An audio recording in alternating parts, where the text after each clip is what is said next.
Bien le bonsoir. Dans la suite de la thématique abordée les semaines précédentes, nous avons parlé des 4 facteurs indispensables pour le changement de mentalité.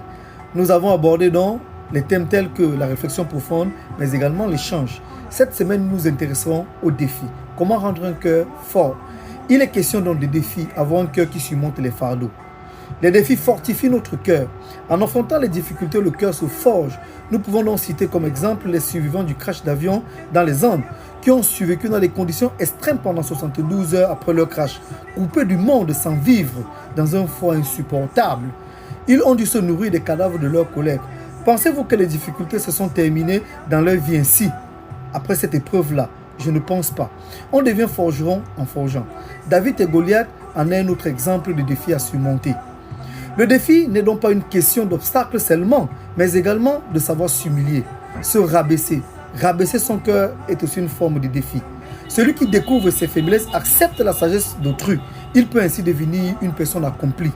L'éducation au changement de mentalité nous enseigne donc également qu'il est important de se sous-estimer. C'est aussi une forme de défi. Dans ce monde où l'homme est devenu perfectible, ne recherchant que des positions élevées de la société, ne mettant en avant que leur intelligence, leur argent, leur rang social, développant ainsi leur ego, c'est aussi une forme de défi que d'apprendre à se sous-estimer. Il est donc important de savoir se rabaisser. Se donner une mauvaise note permet aux autres de vous découvrir et vous donner une note bien plus meilleure. C'est une forme de reconnaissance, cela vous rend plus heureux. Ceux qui sont malades, qui ont un certain manquement, savent quelque chose de la sous-estimation. Malgré cette épreuve difficile, elle vous rend résilient. C'est bien mieux que de se sous-estimer, car cela vous crée plus de problèmes dans la société que de croire que vous êtes meilleur que les autres, ce qui n'est pas vrai.